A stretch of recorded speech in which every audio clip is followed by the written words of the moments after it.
opportunity for Charlotte off the set piece. It is going to be the man out of Poland. The shot, yes! And it's gone in. It's an Olympico. Shiki pulls it back. The shot and another goal. And look who's coming on. Ryan Romero. Here's Romero. Hit the shot, kid. Goal!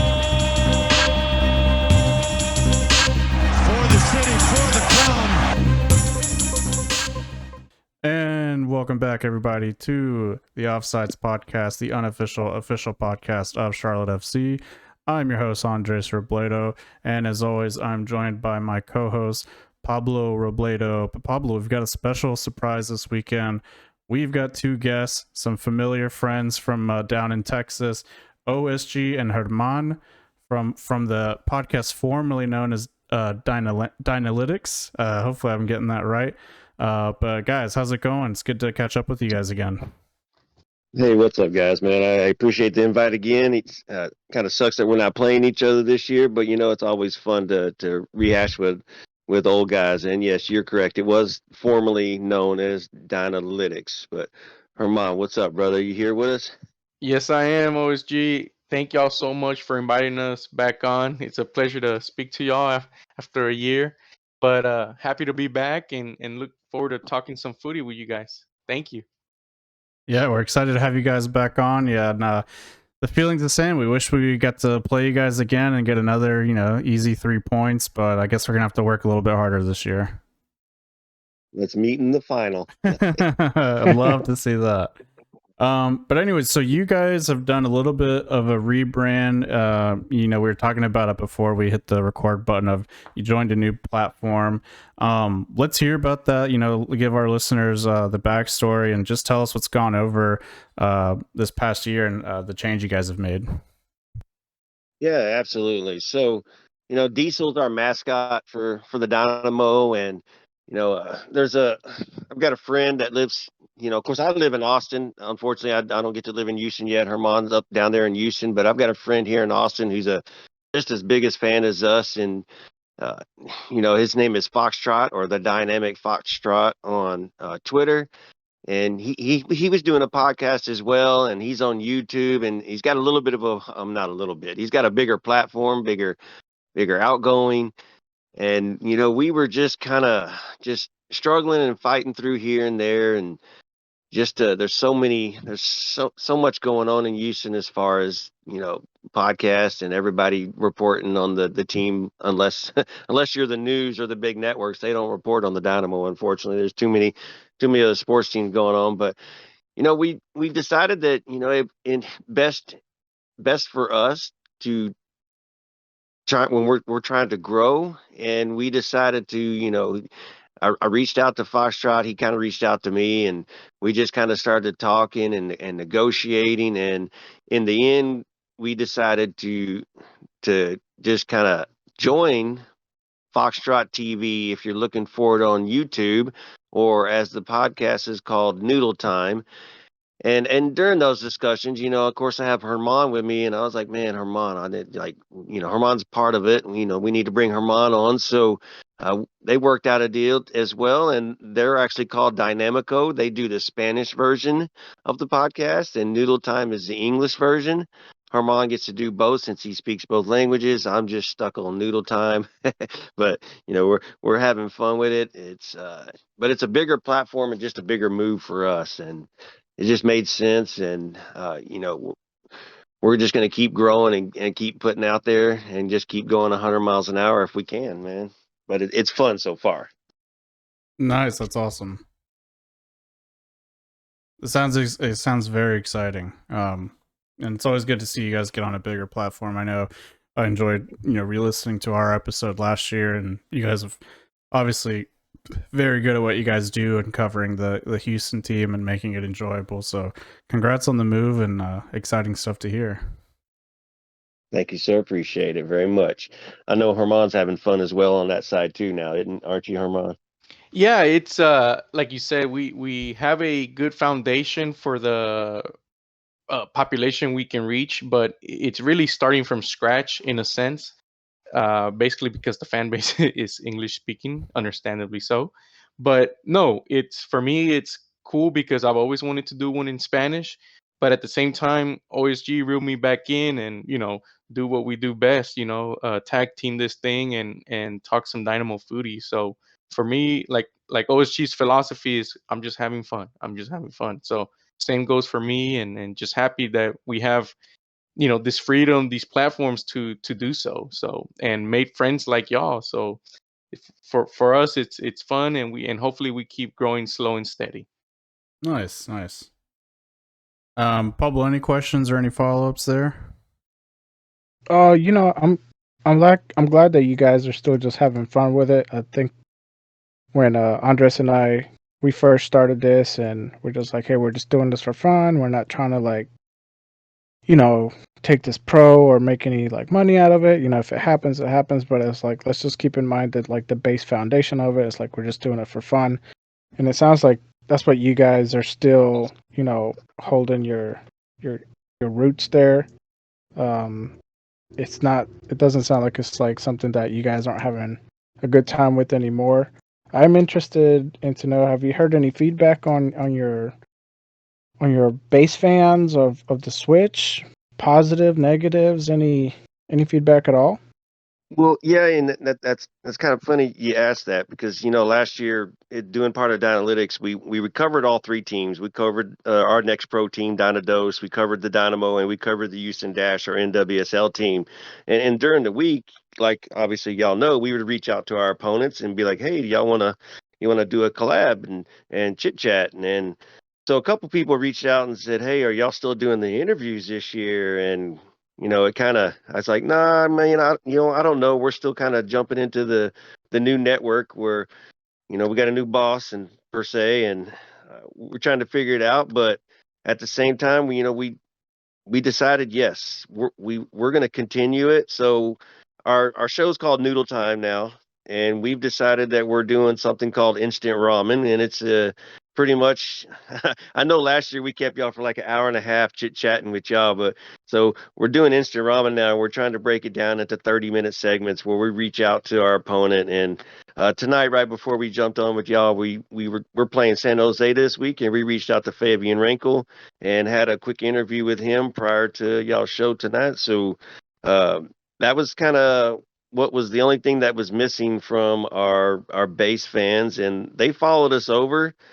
And they knew Foxtrot already, so it was it was basically a pretty much an easy transition for them. And like I said, now we're on YouTube, so now they get to watch us make fun of ourselves. Nice. Well, that's good. That's good to hear, man. I'm glad. And is the instant ramen that's also on YouTube? Are you guys still doing any of the Twitter Spaces things like post matches? Because I remember when we did that last year. I got to jump in and gloat a little bit during one of your Twitter Spaces, and that was a lot of fun. Not just because I was gloating, but just that live aspect to it, and kind of the like spontaneous side of it. And you were a great host, and you got a lot of people involved in that. Is that still something you guys are working on as well? So we decided in the end to pass on the Twitter Spaces to somebody else and let them conduct the Twitter Spaces. So the Twitter Spaces still exist, but we did have to pass them on. Just, man, I'm traveling to the games every weekend. It's a 2.5 hour drive for me when it's a home game, and it's not feasible for me to really be trying to do a Twitter Space and host a Twitter Space. I'm just driving, and I'm tired when I finally do get back, or I'm sticking around for the Dash game because they were typically on Sundays. So we did find somebody who has been doing a great job, and they've got a couple of media members that hop onto the Twitter Space now. But so the Twitter Space is still a thing, but we're just not involved with it no more. And we do try to participate when we can, but like I said, it's hard when I'm traveling, and Herman's traveling all the time too now. And but so yeah, Twitter Space belongs to somebody else, but they do still exist. So if we ever get to play y'all again, we'll make sure that there's some way that we get contact with each other and do a live reaction, whether it be through Foxtrot TV or through the Twitter Space. Well, we look forward to that, yeah. And I gotta, just give you props, OSG, for traveling from Austin to Houston for all the games. Like, that's incredible. I know, if it was me and I lived in Raleigh, which is, about 2.5 hours from Charlotte, I do not think I would be a season ticket holder, let alone make it to every game. I would definitely have to cherry pick some matches here and there. So huge props to you and just what you're doing for the community in Houston. Thank you, sir. I appreciate it. And we're now by Shell Energy's our new sponsor for the stadium, our new stadium name. I know Shell Energy's not got nothing to do with gas, but it's in the same pipeline. So I keep tweeting them and asking them for gas. So maybe one day I'll get a gas card out of it. That'll be a good endorsement to get. Yeah, absolutely. I did see that OSG. So that your stadium is a new sponsorship. It's not a new stadium. Am I correct in saying that? Correct. It's formerly BVA, formerly PNC Stadium, now Shell Energy Stadium. Okay. And with Ted Siegel coming in, it's now been a year and a half since we've had a new ownership and a new general manager and just a brand new front office, brand new everything. They're spending bucks on the stadium and they renovated the entire stadium. So we have every seat's brand new seat. They brought new concession stands in, so we actually have real food in the stadium now instead of going to hot dogs, popcorn, and Cracker Jacks.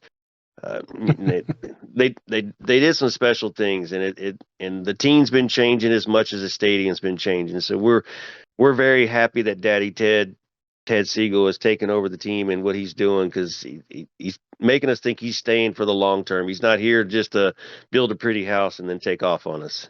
Nice. Yeah. Well, I think that's a perfect segue of our opening topic. So for us, a couple episodes ago before the opening week, we talked about what we expected from Charlotte this season after the preseason we had and the new signings we made. And now we're 4 or 5 matches in, and we've kind of reevaluated what we originally thought. But we'd love to hear that side of Houston's story of what did you guys think the team was going to do your first few matches going into the season, and now that a couple of them have been played out, how have you guys readjusted expectations or views on the team? Well, optimistic soccer guy here is going to let Herman go first on this one right here. So just to keep touching on what OSG stated already, it's like a renaissance. The real fans believe in this new ownership group that is ready to back the team financially, and they hired a capable GM. This is his second year. He figured out that the hole he got himself into the first year was bigger than he thought it was. So my expectations, based on the talent we have on the team, is that we can sneak in there in that playoff, those last playoff spots. Those are my expectations. Truthfully, personally, I was not happy with Ben Olsen signing as our head coach, but at the end of the day, the man has gotten 2 wins lately here at home, so that's a good start. Wins and goals win you over. Thankfully, we got some wins without scoring many goals, but bottom line, for me personally, based on the talent we have, we should be able to compete for those last playoff spots. And, me being optimistic soccer guy here, we got rid of 14 players. We brought in, I think it's 10, 11, maybe 12 now with this new Danish center back that is arriving in town here pretty soon. So it's a complete overhaul of the team. And with a complete overhaul, and some of these players are proven champions, and some are just players that we brought, like Ivan Franco from Paraguay that used to play with Sebastian Fadea. You don't know what chemistry you're going to get, and it always takes time to build from 0 to get to 100. And so that was the big question: how's this team going to gel? How's this team going to play? It's a brand new coach. It's a brand new. All of them are pretty much brand new players. We only kept a few players over from the last team, and it's just. I was super happy to get rid of a bunch of those players, i.e. Fafa. We love Tim Parker, but he just didn't fit the style that we were trying to do. And now look what he's doing for St. Louis, but he fits their style. So yeah, we're glad he's happy over there. But all these players that we're getting in, you feel good. You see what kind of talent there is and what kind of potential is there. So if Ben Olsen can get the team to gel together like they did the past two games, I mean, we started off the season 0-2 on the road. We didn't play too bad against Cincinnati, who everybody knows Cincinnati is a tough team. And then we go get our butts kicked in New England. We come home and we beat Austin 2-0. And that was the happiest day of our season, if that's the only win we ever get this season. But then we go a couple nights ago and we beat NYC, and we just played pretty well. And it looks like Ben Olsen has got something that he can gel together with, and hopefully he can continue it. He's got to find out some chemistry on the top three. We're not starting our DP forward right now, so we don't know what's going on in that situation. But I am always optimistic.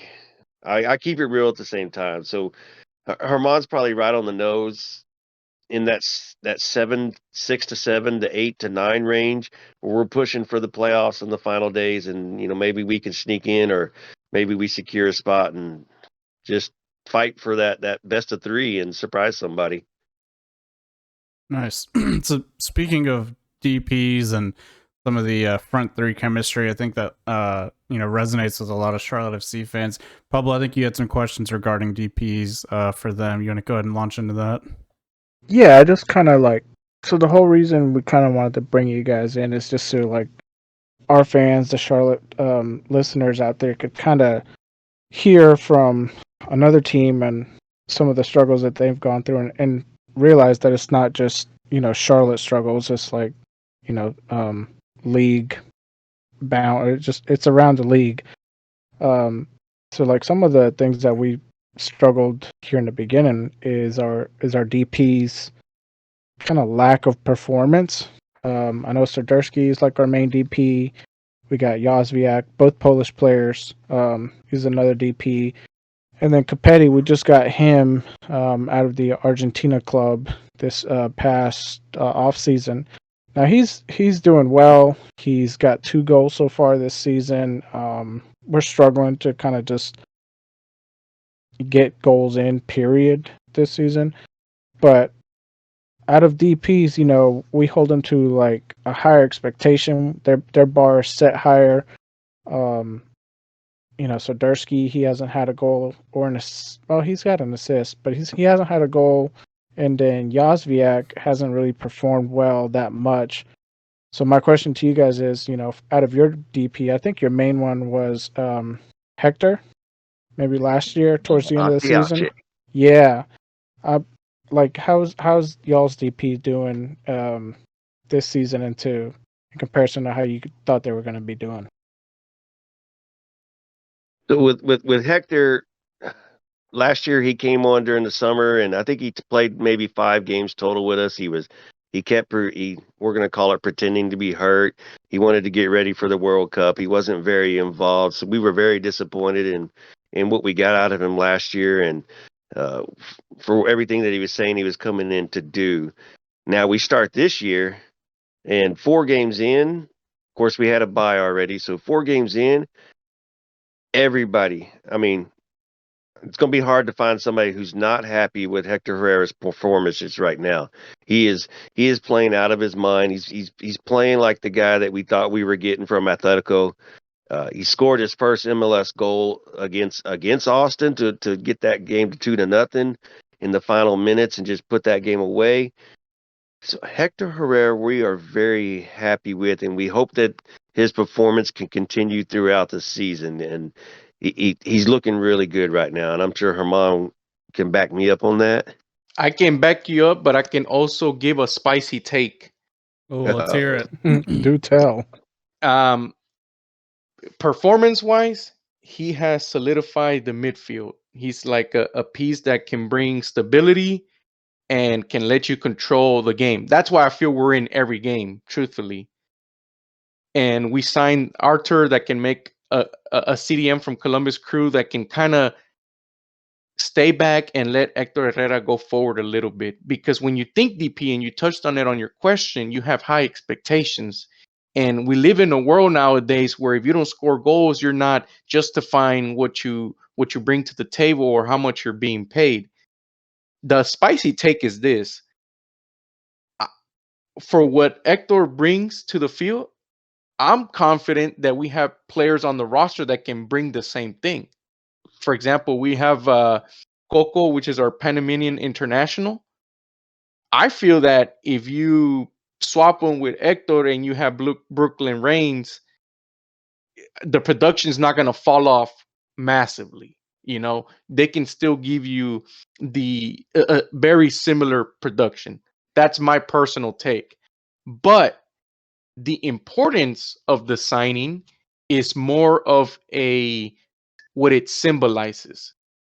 An owner coming into a new team saying, hey, I'm not just speaking beautiful language trying to make you fall in love with me. I'm actually backing it up and throwing money at the team and getting you a recognized international star that also fits the fan base in Houston with a large Mexican population. So, good leader stabilizes the midfield. The spicy take is I feel we can get that production with players that we already have on the team, but it's more about what the signing symbolizes for a fan base that's been disconnected with the city and is trying to get connected and start producing on the field, which we haven't in the past decade. We've been a laughing stock. Interesting. Yeah. I know you guys finished. That's my opinion. I don't know if OSG agrees, disagrees, but that's the way I look at it.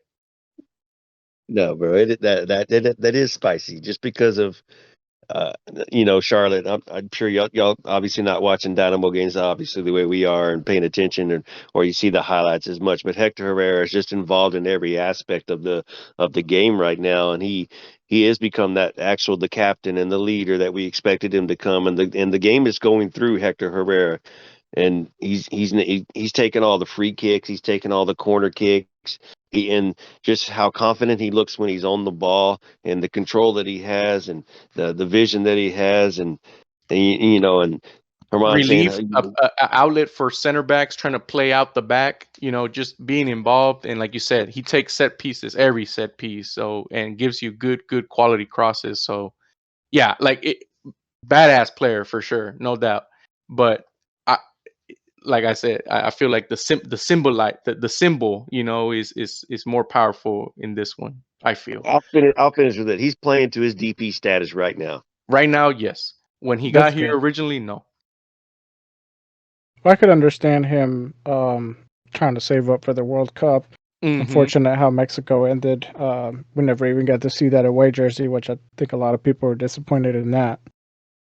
But I think that's kind of one thing that Charlotte is missing is that DP that kind of unifies the whole team.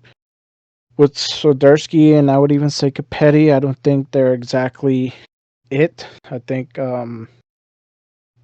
they kind of threw too many fits out there, arguing with the refs and maybe kind of being divas. And with like Ache, I see him. What you said, Herman, is maybe he's not putting in goals every time, but he's kind of becoming that playmaker where he's distributing the ball, taking those set pieces, and if the strikers aren't doing it, he'll do it himself. In comparison, how you guys finished the season last year, which was I believe 14th on the tables for the Western Conference, and I you're forgot, but it's way down there. We don't want to be there again. but I think you guys are in 8th spot now. Right now, you can we're see the cooking. difference. Yeah, right now, I Mhm. mean, you guys can see the difference, and I think that's the one piece that Charlotte is missing is that one key player to bring us from where we're at 14th now to But mid tables. if you allow me to add to that answer, Ache is the famous one, but what are our other two, right? And OSG can add some content to this. So we have two other DPs. One of them is a center back. Okay, so it's not like a sexy position per se, but he's a physical, strong presence in the back line. Can go Yeah. up forward. Yeah, he's the Hadibi. wall. Yeah, he's a wall, but he's also a little bit clumsy. But he's a physical, you see him, like you said, a wall, right? And then the other one, and this is where OSG can add a little bit more content as well. When you and this is a good topic since we're talking philosophy, right? And we're already deep into it. We're so thirsty, and thirsty is the right word instead of desperate. We're so thirsty for a sexy name for a DP that I think the important thing to do is make sure the DP and you are compatible. And the reason I bring that up, last year we broke our transfer fee record for this young Paraguayan striker, Sebas Ferreira, natural 9. I'm talking natural 9. A goal scorer, if you put a ball to him inside the box, he'll put it on target, and chances are it's going in. You know, last year he scored 10, 12, I can't remember, but he scored double-digit goals in his first MLS season, right? And without a number 10 or constant creator giving him passes, okay? And what's the problem? The problem is that now with this new regime, he might not be fitting into the style. So he didn't start our last game. He had to come off the bench. So we broke the transfer fee. We make this man a DP and we're not using him. So something's going on behind the scenes. We don't know yet. But the point I'm trying to make is this. Don't let that desperation make you mishit or miss on a DP, because those spots are crucial and you need to hit on those DP signings. So you got to make sure it benefits both ways. That yes, we want the high name profile player, but make sure that he also fits what Charlotte wants to do. Yeah, it's funny you mentioned that, because that is a situation Charlotte is in right now. We had our first DP, Swiderski, who had a pretty good year last year, scoring, I think, 10 goals, maybe 4 assists. And he was kind of in a similar situation of where he was playing the number 9, and we didn't really have a 10 or a playmaker kind of guy behind him. And then he moved into that role and did very well. And, he did so well that, he made people think that Danny Rios was a world beater when, the numbers would say otherwise. But anyways, so people were expecting some big things from him this season as that number 10. And we brought in another number 9 in Copetti as another DP. And, that's one of the things that really led to some big expectations for Charlotte this season, was like, okay, the missing piece of the puzzle has been fixed, but now Swiderski doesn't look to fill out that playmaker role quite the way the manager wants to play. And now it's even kind of seeming like he might not really even fit into the system at all, despite being, a high paid DP player. He, similar to Ferreira, sat not this past game, but the game before on the bench. And the coach had kind of said that it was because, he didn't think that he was part of the best 11, and he missed this past weekend's game because he was on international duty for Poland.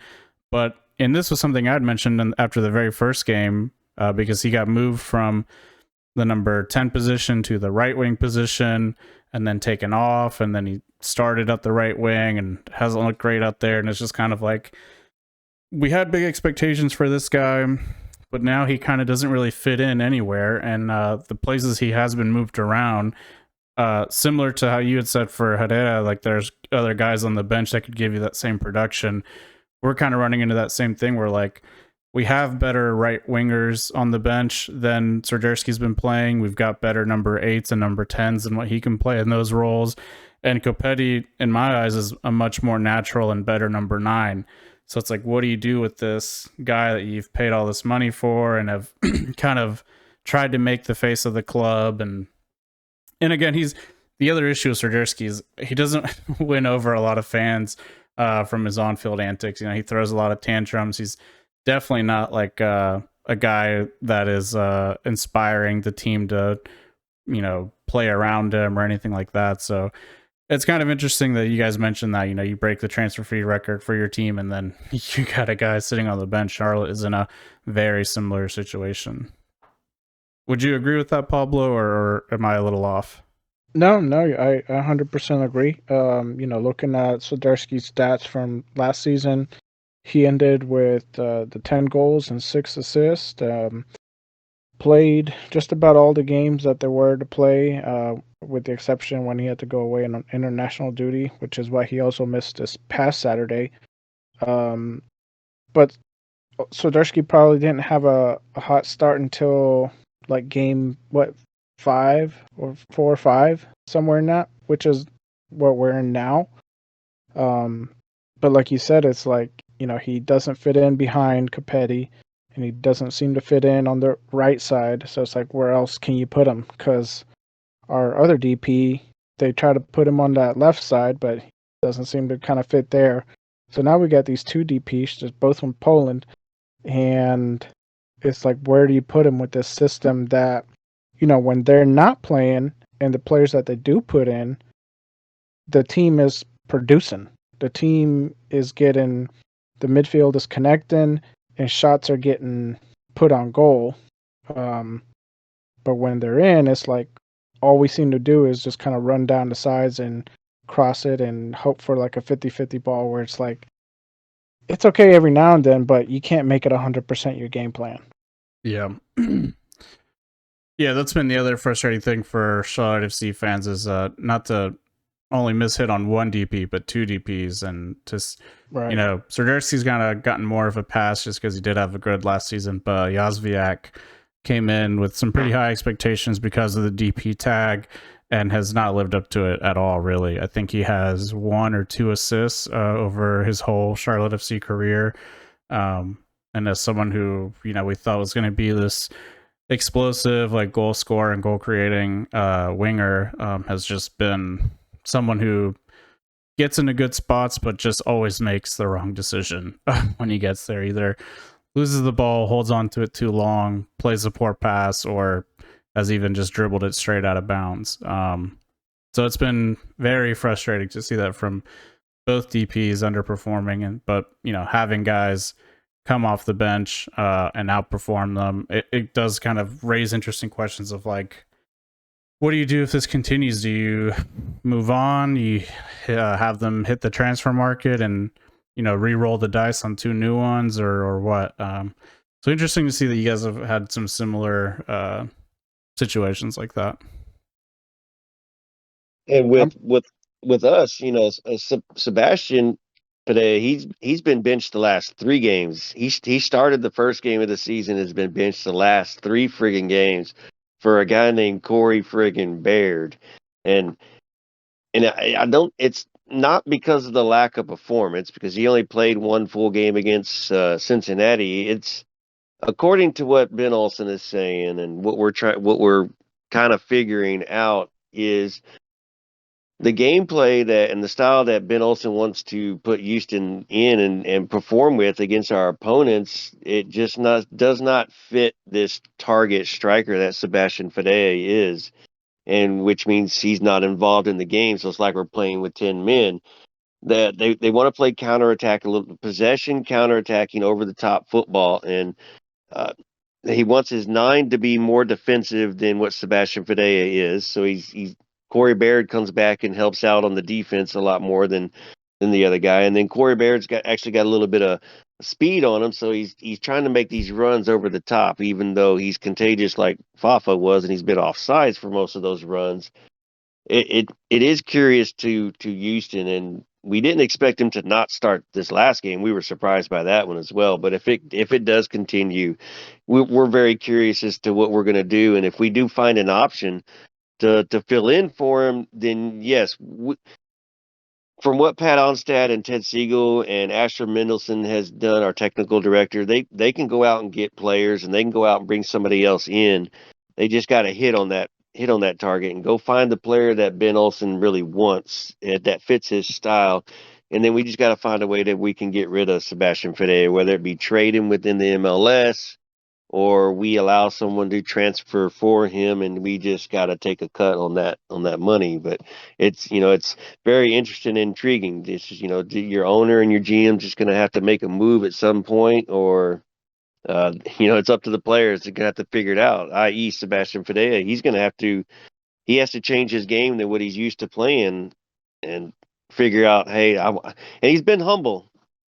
He's not been out there saying anything to get himself in any more trouble, as far as we know, not in public at least.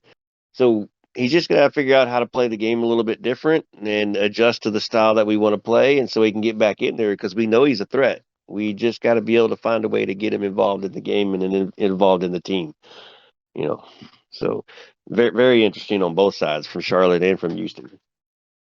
Yeah, and then jumping into the next topic, another thing that the two teams have had in common, we both played some teams from up north, both New York teams. Charlotte fans will know we played New York Red Bulls to a 1-1 tie. We'll get into that in a bit.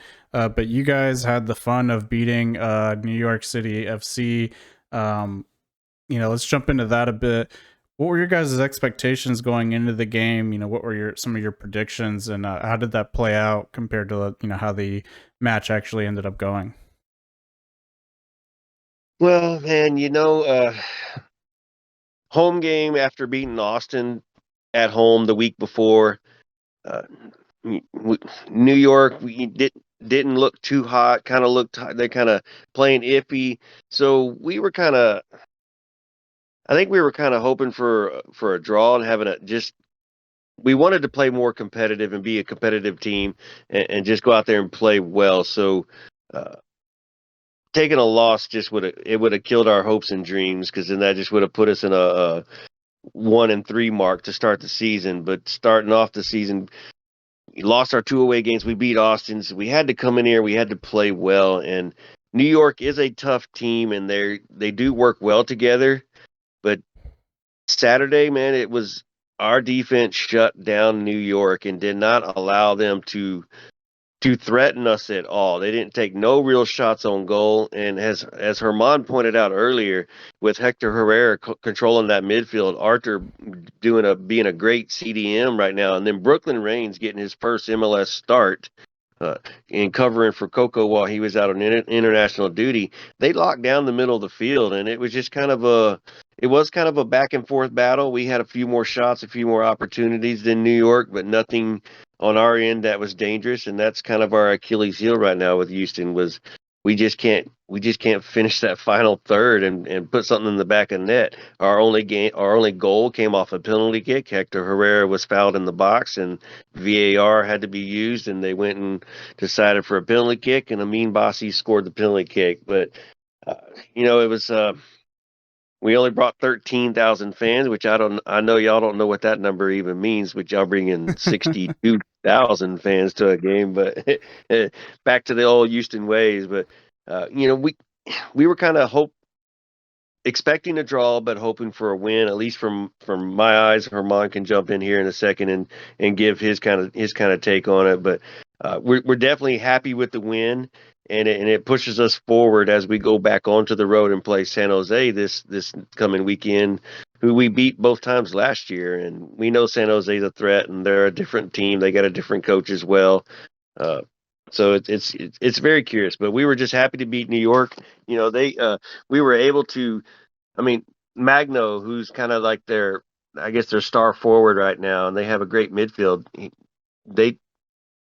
They didn't play well at all, man. They just got stopped, weren't able to create nothing. And so if you can congest the midfield with a CDM, and your 2 center backs are on point, New York, or NYFC, isn't going to be able to beat you. And that's exactly what we did yesterday, and we were able to come out with that 1-0 win. Sucks that it was only 1-0 because we tried to score, but it was a gritty battle for both sides. Yeah, I mean, you guys had a couple shots come off the post as well, so definitely could have been 2-0, 3-0. That should have been a goal, though. OSG, I was sitting right behind OSG, but we were also sitting right behind that actual goal where he hit that shot. I mean, he was like a couple feet in front of the goal. I thought the ball was coming at me and it hit the post, but he should have buried that, truthfully. And that's OSG's point, right? Like, we can control the midfield, but yet it's hard for us to create clear scoring chances. Mm-hmm. And the small amount that we do create, we don't finish them. So we got to fix that. We definitely got to fix that. And it's funny because to me, I'm like, put the freaking 9, your DP, your record signing, in there. He can help you, and he can help you fix that. But same as OSG. I'll keep it short and sweet. I was expecting a tie just because we were at home. If we were away, I would have not probably expected a tie, but was hoping for the win because we were at home. We were riding momentum, winning our first game, the home opener, and also, soccer's. When I was a little kid, my uncle used to tell me soccer's all in the head, and I was like, what? No, that makes no sense. It's, you have to run around, you got to run fast, and you got to shoot hard and all this good stuff. But the older you get, the more you realize, like, damn, he's right, And I say that because if we get these wins, it helps the team validate the ideas of a new head coach, right? It helps the team buy in more into the system that he's trying to implement. So I feel like these first few 3 points that we've gathered here, it's a big deal psychologically, and that can help with confidence. And sky's the limit when a player is playing with full confidence. So happy we got the 3 points, but realistically, I was expecting a tie, hoping for the dub. Nice. Well, like you said, Armand, it's like once you start winning or even just tying, and you start either moving up on those tables, you start to realize that you're not so far away from the playoff spot, or if your team is behind and it's a 2-0 and then you score that one goal, it's like, oh well, now it's only 2-1, and it's like just one more goal and we could tie it up. It's like you're not so far away. Even Right. going as far back as this World Cup final, I'm sure you guys watched that. Mhm. Argentina was up what 2-0. 2-0, Mhm. and I just Andres, you can probably back me up on this. I said France just needs one goal and they're right back in this game. Yeah. And Right. sure enough, it's all mental. And those small wins, whether it's PKs or things like that. I mean, a win is a win, and then once you start moving up in the tables, like you said, it solidifies the new head coach and the program that he's bringing into the team.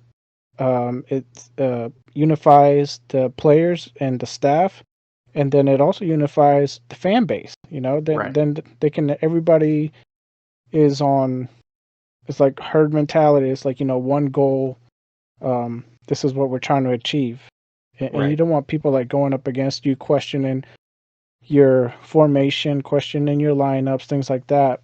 It's easier to do when you're winning, but when you're losing, it's like you start to question everything. It's So tough. Mhm. it is tough, and I think that's what we're struggling with right now because it's last year, especially when this new coach took over, things kind of started looking better, Mhm. and that's why like our second season, I keep telling Anders this before we started, it was so hyped up. Our upcoming season was so hyped up because we got these new signings, we got the coach that seems to have it together, and then it's like we lose the first 3 games, win one, and now we're tying one. But it's like, okay, it's starting to come together a little bit better, and now it's like trying to figure out, does this formation work or not? So it's confusing moments for Charlotte fans right now. Yeah, especially after the first 2 games, Charlotte fans are ready to burn everything to the ground and start over. Right. Which definitely we- was not the move. Yeah, we played our rivals Atlanta, like 3 weeks ago, was it? I think 2. 2 weeks ago, Yeah. and that was a heavy loss for us. And at the end, I mean, we were both at the game. At the end of the game, like just every Charlotte fan that was still there, because a lot of them walked out after halftime. Mhm. It was just a lot of heavy booing, and that's probably the only time I've heard them boo. Yeah, boo the team, yeah. I mean, I've heard us boo the ref and stuff, but Yeah. yeah, after the final whistle blow, I mean, the whole stadium just booed. It was a very heavy loss. just again due to the expectations and just the way the team played that game as well. I mean, they just got totally outclassed. But it is what it is. Hopefully things are turning around. Hopefully it was just a bit of a tough opening schedule. Just we have played our first 3 losses were against the 2 number 1s and then the number 2 in New England. So I think we just had a tough opening schedule, tougher than people originally thought. But it looks like it's going to turn around. I hope so, and I will add this, not to be like wish bad upon y'all, but for example, us last year, we brought in a new coach. I mean, this dude only had history working with youth players, right? And he started off good, right? And he backed me up on if you start good, people start believing, right? But once he went on that first losing streak, man, that thing went on for almost 2 months, if I'm correct. If it felt that long. And he lost the locker room. He lost the team, dude. And he could not get it back. So I hope that's not the case with y'all. But the point is, like, getting that first win is so important because it's all psychological. Right. Yeah, I think the interesting thing for Charlotte this season has been that the first win was an away game, which again, we talked about earlier, maybe it was before we started recording, is, that was something very rare for us last season, and is one of the things, that fans were hoping would change this season, because, even if we turn a couple of those away losses into ties, we're in those playoff spots, and to see us get an away win in only our second away match, it's like, okay, like things are getting better, like this can be the start. And now to tie at home, it's like, all right, well, at least we didn't lose, at least we're tying. Last season we were either winning or losing. I think we only ended up with 1 or 2 ties after the entire season, and that really killed our season as well. So like you said, I think it's starting to turn around. I just think people's expectations, I know mine and Pablo's, were a lot higher than maybe is reasonable. But I still believe we can hit some of the goals that we talked about earlier in this season. But I think it's just going to be a bit harder than what we thought. And I think there are certain teams that are better than what people thought were going to be, Atlanta being one of them. And I think the one that's surprising everyone is St. Louis as well. They are still unbeaten, and they are a brand new team. So it's kind of wild. Yeah, what the heck's going on with St. Louis there? But y'all are a new team, and that was actually one of the questions that we had for y'all tonight coming in. Is the thoughts on Charlotte's poor start to the season and how can you bounce back? Is there the window's still open, and of course you have the big summer window where you can bring in somebody from overseas you don't have to pay a transfer fee because they're free agents. Is there any talk on that? Because let's remind y'all, lost twice at home and now have a tie at home, and it was because of a friggin' own goal that kind of saved y'all for that game to get that tie. How's the fan base feeling right now? Pablo, why don't you take this one, and then I'll jump in after. I mean, so far, I think we're still kind of riding that wave of at least we didn't lose. It's somewhat on the slowly up and up, especially after I think the big boost was that away win, and that's just because we had so few of them. And I want to say last season when we played Orlando, because that's who we beat on this away game. Last season when we played Orlando, we lost to them twice. So that was kind of a nice, sweet little revenge game. It was away. And on this one, we had Soderski. Not that I think that he was going to make the starting lineup, but he was away on international duty. I think we could have won away with the win if it hadn't been for our defensive back there, Byrne, getting bodied. But we'll take the point. We'll take the point because last season it was like Andre said, it was either 3 points or 0 points, and you got to get as many of those points as you can. I think we've also talked about this in several other episodes where it's like, if you look at Philadelphia, they didn't have a lot of wins either, but they had a lot of ties, and that helped them out big time. Our main goal for Charlotte, or at least what I'm sure every Charlotte fan is, make the playoffs and then see what happens. So there's the dream is still there. It's just we got a long ways to go now. We thought it was going to be a little easier, especially when we played St. Louis. It was like, oh yeah, new team. This is a gimme. And I think like every team is thinking that. It's like, okay, this is when we break St. Louis's stride. And all I gotta say about that team is random drug tests are needed. I think more than the random drug tests, it's you need to check the opposing team's wallets before they head out. I don't think there might be some exchange of currencies going on to give away some goals, because I've never seen a team get so many freebies before ever. Check the blockchain. Yeah, exactly. Check the crypto wallets. But just to add on to, I think things are turning around, not just because of getting a win and then getting a tie. Obviously, tying is better than losing, and you never want to lose at home either. You want to be hard to beat at home. And I think what's been really turning a lot of fans around is we're starting to see the coach implement some of the guys that the fan base have wanted to see, and have gone back to some things that have worked.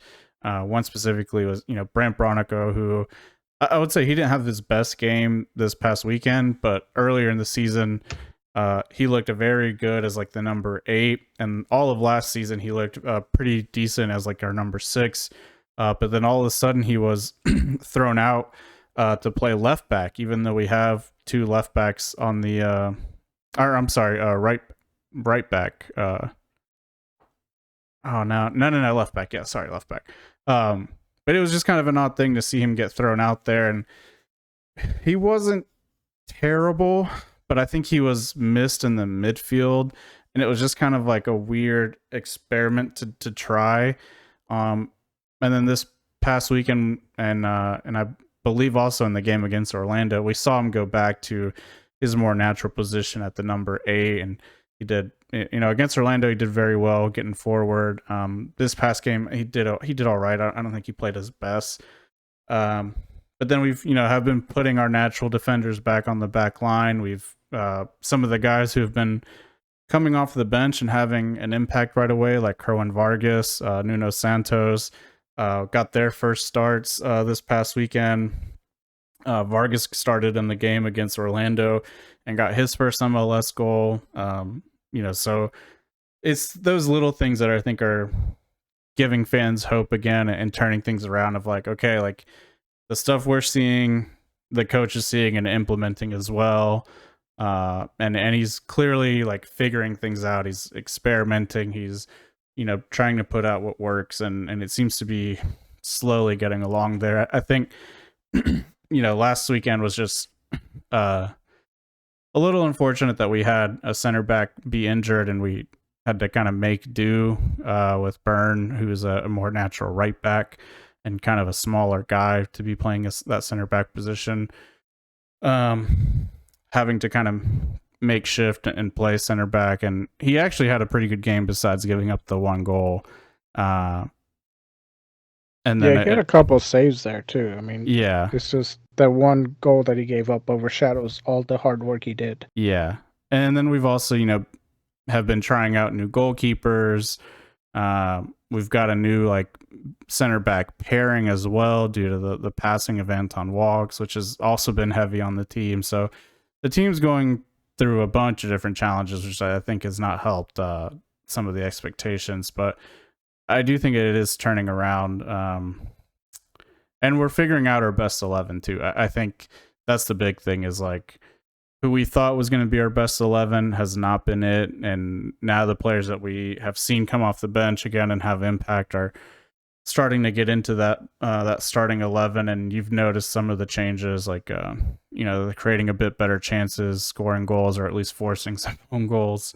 So I think that helps.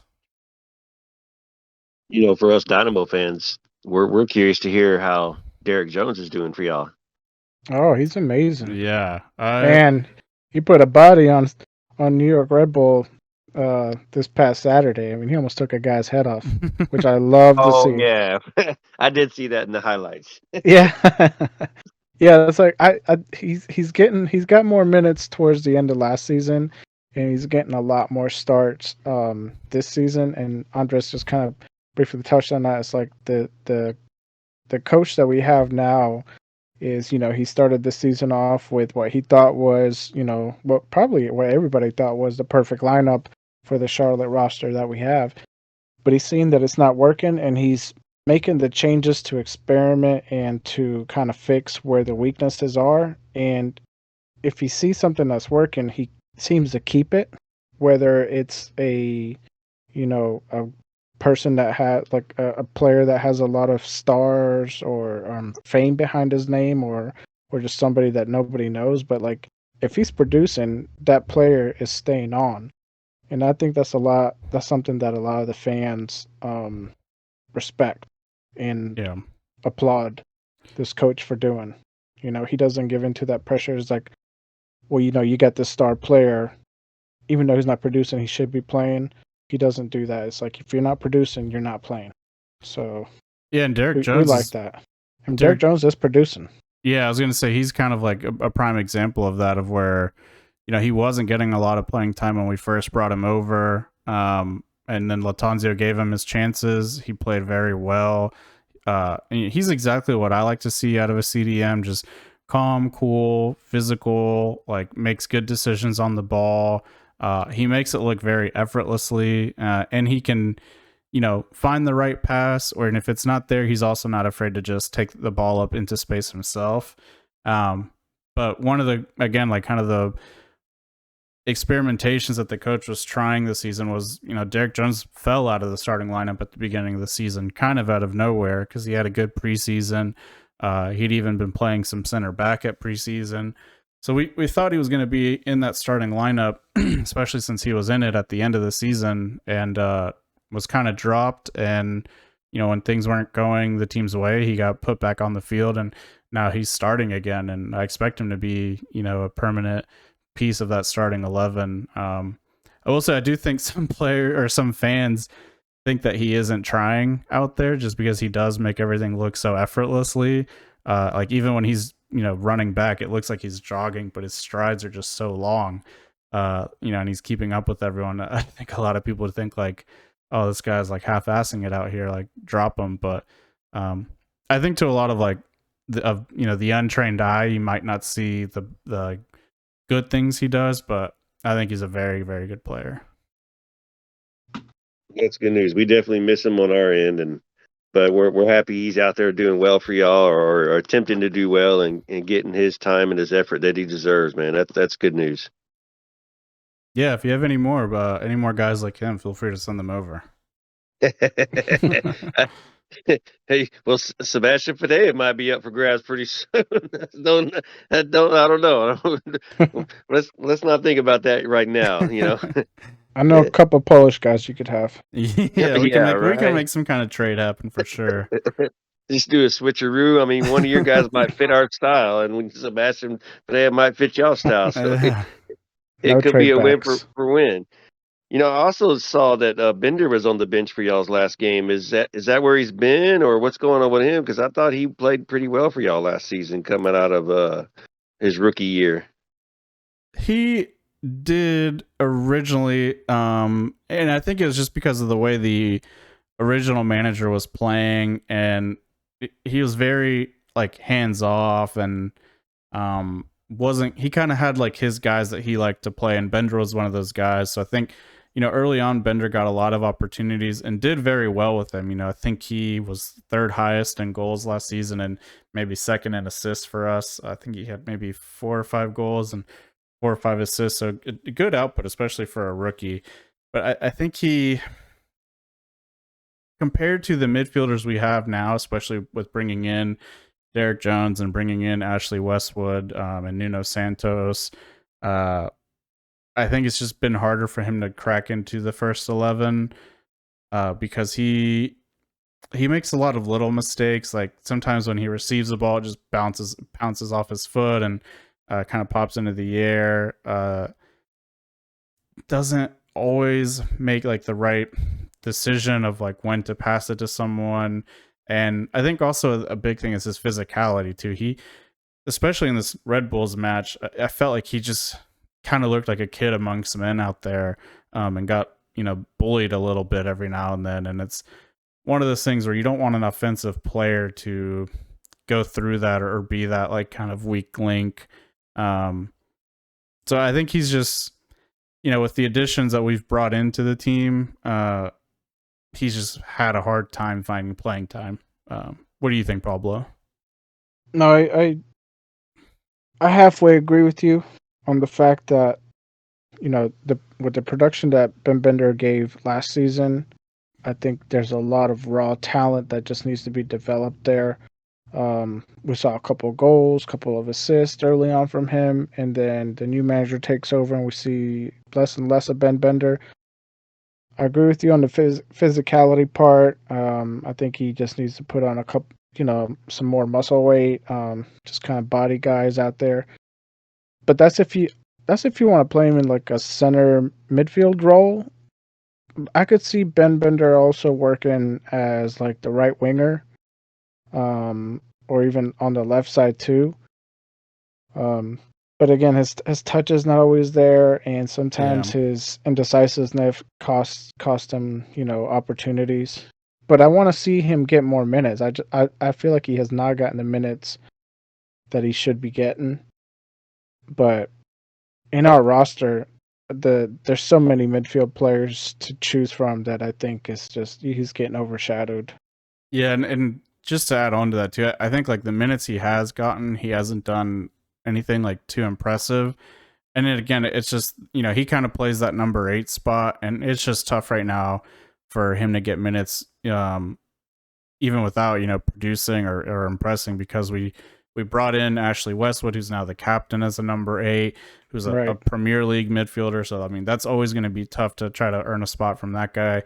And then Nuno Santos, who looks to be, in my eyes, I think another good number 8 who should be starting, but is also, fighting for that starting position, who is very technically gifted, has a good eye for that final pass, physical, can dribble around guys. Like, it's just a more, and he's a bit older than Ben Bender as well. I think he's like 24 compared to Bender being like 21 or 22. But I would just say like a more developed Bender, better technical skills and more physicality. And then you also have a fan favorite and a club favorite in Brant Bronico also playing that number 8 spot. So he's got like 3 or 4 guys ahead of him. Even Swiderski has played the number 8 spot, and he's a DP. So it's just like he's in a position where he's got a lot of guys ahead of him. He actually got moved down to our MLS Next Pro team and played with them this past weekend as well. And again, he played, I think, 60, 70 minutes and didn't really look impressive. Even in the Next Pro League, he kind of looked a little outclassed at times. So I think he's just kind of going through a sophomore slump, and he's just going to have to work really hard to try to get some minutes. And when he does, he's going to need to do something spectacular, set up a goal or score a goal or something. He needs to get early sub. He's been getting late subbed in. Yeah. But Armand was like the 80th minute mark. They only got 10 minutes. You can't. Yeah. Can't get your form. No, yeah, it's hard to even get warmed up. I mean, you spend more time warming up than you do out on the field. That's true. That's very true. But I wanted to ask Armand this question. What did you think of the reffing for your New York battle there? It almost seemed like, I mean, you guys had like 8+ minutes of extra time after the 90, and there was, similar to our game, a lot of yellow cards, a lot of fouls. You think the ref let that get out of hand early on, or it was just another regular MLS match? It's funny. A year ago, I would probably complained a lot more than I'm going to. But you know how inflation jacked up everything. I had to get like a little side gig and I started refereeing, and it's a hard job, dude. I got the players, the opposing players, the players' mamas, the players' girlfriends. I mean, I was like, golly, dude. How old And are the players that you're reffing? they're RH, I would say, like, those co-ed leagues, Oh, like the for okay. young Sunday leagues. professionals, and maybe you got some high school kids, high school soccer teams that are just playing together, like just friends. And I was like, God damn, like I'm trying to do my best. I'm trying to keep it impartial. I don't got best, like they ain't paying me, and I got everybody on top of me. I share this story to say that I did feel that the ref let the game slip a little bit. You know, he there were some tough tackles throughout the game. Maybe earlier yellows should have come out to kind of keep control of the game. But Mhm. the 8 minutes, I mean, it shocked everybody in the supporter group section. I was like, where did that come from? But we were talking about Hector Herrera early. All is fine and dandy because as soon as the play happened, and it happened right in front of OSG and I, we looked at each other and said, "Hey, that's got to be a PK." We were screaming and shouting, obviously, but that's a PK, and we were both making the BAR sign, And at one point, I didn't think that. I was asking him, "Do we have BAR this year or what?" You know what I'm saying? Like, and yes, they do. And he went and looked at it, and he got it right. And Arthur is kind of like the CDM that's kind of freed up Hector Herrera to go forward a little bit. So Hector Herrera found himself literally in where that circle where you place the ball when you take a PK, about to shoot, and he got fouled. So he didn't call it a PK originally. They reviewed it at bar and got it right. So thankfully he got that one right. But yes, you're right. I felt like the game got a little bit away from him. He could have given out earlier yellows to control the game a little bit, but the 8 minutes were exaggerated. And at times it's funny because OSG said, they know we're winning, right? Because they would make time. NYFC was making time. I'm like, shit, it benefits us, Yeah. So but yeah, 8 minutes. I was like, this is not the World Cup, man. This is MLS. Like, come on, man. But yeah, I share that story just to say that I'm less harsh on refs now, man. It's a tough job, dude. It's a tough job. What's your See, price though for your ref? What's your price for a ref? For you to call the game my way. Oh, we all have a number, dude. We all have a number. I don't care what you tell me. I don't care how ethical you are. Everybody has a number. Now, someone's number might be lower than others, Someone might Um, just be lunch. Yeah, someone might just be lunch, like it's you just got to shoot your shot and never know what happens, well, Ramon, you're repping adult league, so it's alcohol. Yeah, that's true. It's very true. But That's yeah, funny. this is a sign. If you've been debating shooting that shot, go shoot that shot, man. Slide in them DMs or whatever, dude. This is your sign. Well, I brought that up just looking at the stats for y'all's games. You had a total of 30 fouls for the whole Yeah, game, and then yeah. 6 yellows, 4 for New York City and 2 only for Houston. Whereas the Charlotte and New York, we had a total of 37 fouls, 4 yellows and 3 reds, 3 for Charlotte. You say So 3 another reds? no 3 for Charlotte, 4 for Red Bulls. Oh, So a total of 7 yellows. yeah, I would like to see some reds in the future. yeah. I'm always down for a red card. But there was another one.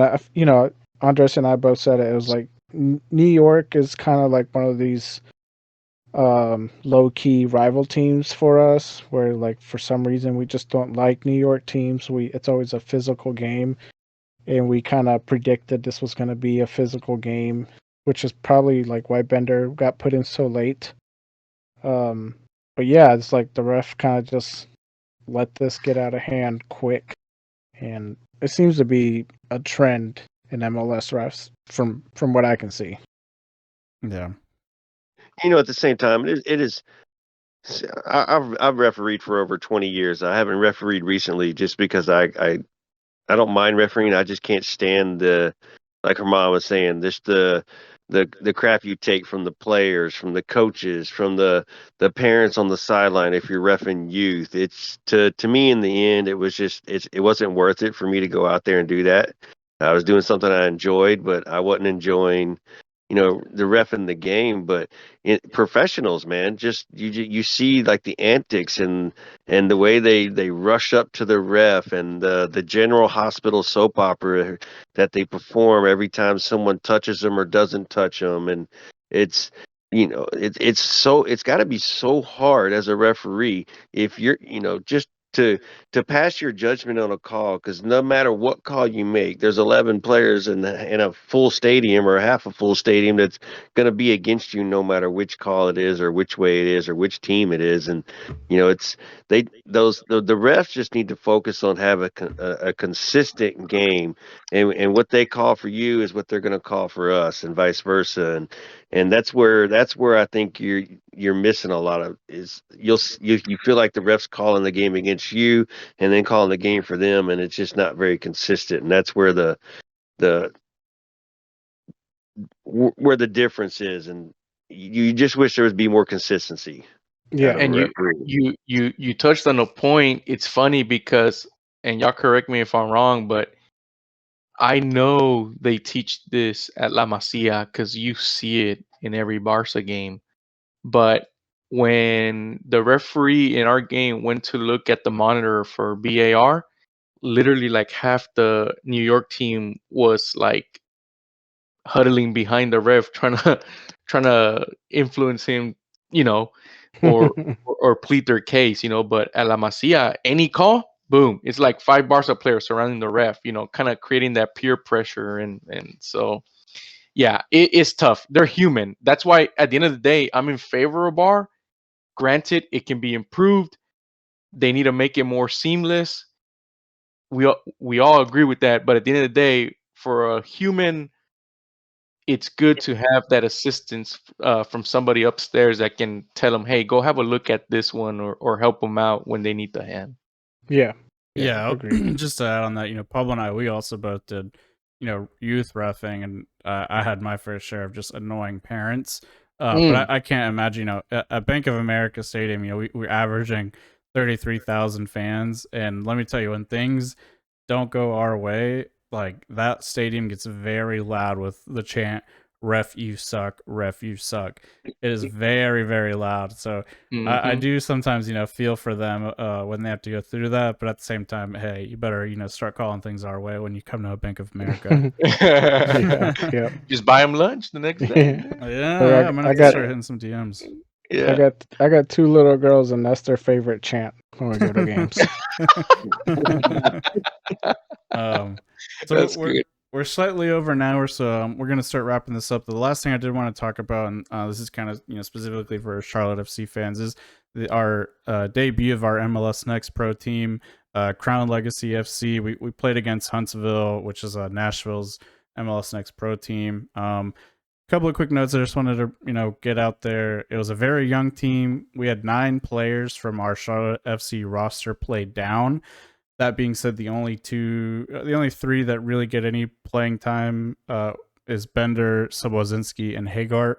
But even Sobozinski and Hagart haven't seen the field yet this season. The game ended 2-2 and then went into penalties, which I would actually like to talk about this for a quick second. The MLS Next Pro rules are actually kind of interesting. Pablo, I don't know if you know this, but games cannot end in a tie. They go to penalties no matter what. And whoever wins the PK shootout gets 2 points, and the loser gets 1 point. I thought that's kind of cool. It's a very Americanized kind of thing. I don't think it would go very well in European leagues, but it was kind of interesting. What do you guys think of that kind of a unique rule set? Hey, well, it decides a game, just like the best of 3 that they're going to do in the playoffs this year for the MLS. Mm-hmm.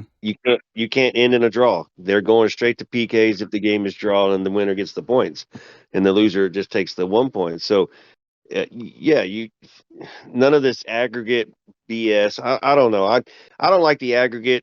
I'd rather just solve the game right there, just move on to the next one. So you play a best or you play away, home and away. You take the points and you move on to the next game, and then there's points there. And if somehow for some reason you're still tied, then I guess you can shoot out again or whatever. But I like it because you're deciding the winner, even though it hurt us. It hurt us last year. Or for down a dose at certain points, but I mean, I'm for it. Pablo, what do you think of that? I don't like it. I think it's a little too woke. I like that it goes straight to PKs. I'm okay with that. I don't like that the losing team still gets a point out of it. I think it's like you said, Americanized. It's a too participation trophy style. If you lose all the points. If you win all the points. That's how I think it should go. But that's just me. Yeah. Herman, anything to add there? I like it, man. It's when you're a young kid, because most of these are youth players, or at least you hope to use it as youth development. Winners, losers, and you're battling for points. So I like it. It's like MLS back in the day when it first started. When they did like the PKs where you run up like hockey. Like it's They need to MLS bring that sprinkling. back. Yeah, they're sprinkling their own little pixie MLS dust into MLS Pro. So I like it. It's different. It's unique. Mhm. I do think it's interesting, and again, as you said, the league's kind of for youth development. It does put you into high pressure PK situations a lot, to where when you make that next step into the pro league, like you should be a bit more comfortable when you get to that, or even when you go into national team sides or something. I think it could be something that helps future US teams if they go to PK shootouts. It's like, well, I've been doing this since I was 16, 17, 18, like it's just another PK shootout. You're going to have nerves, but hopefully you're a bit more comfortable. Well, True. look at this aspect too. Because you go to PKs to try to decide a winner, nobody's going to go for the draw no more if the game is tied. Someone's still going to try to get that win at the end of a game because they don't want to go to PKs. Yeah. Yeah. True. But I do think MLS should bring back the hockey style PKs. Those were a treat. Goalie wars. Yeah, goalie wars. I remember that. And then just to continue off of that, Charlotte's #1 draft pick Diop, an outside defender, he looked very good. And then we had 2 really young guys play, Berchimas, who actually started on the wing at only 15, and then Brian Romero, who's kind of become the face of the Charlotte FC Academy and now the MLS Next Pro team. He came in as a late substitute, but to me, he actually seems to be the one with the most kind of real deal potential. He looked very good at center mid there with a little bit of playing time he got. So those are the kind of things I just wanted to touch base on real quick about Crown Legacy. It'll be interesting to keep an eye on them this season. But anyways, let's wrap this bad boy up. So if any Charlotte FC fans want to keep track a bit more of Houston, Herman, OSG, tell them where we can find you guys. Yeah, man. So besides our personal accounts, which really nobody really cares about, we turned our Dynalytics account into Noodle Tempio, and basically the English version is Noodle Time and the Spanish version is Dynamico. So we just call it Noodle Tempio to embrace the both together. And then of course you have Dynamic Foxtrot, who's the third guy on the show who's not with us here tonight with y'all, but you can check him out, and we just everything Houston all day, every day, and Foxtrot TV on YouTube. And of course, like we said earlier, we've got a Next Pro team, and we have an NWSL team that we cover as well at the same time. Nice. And for Charlotte FC fans, again, you can find us on pretty much all major podcast platforms, specifically Apple Podcasts, and Spotify, as well as YouTube. And if you want to interact with us on social media, we are at offsides_CLTFC for both Twitter and Instagram. But until then, we will see you guys next week. Bye. H is up. Wow, wow, wow. You got to love that.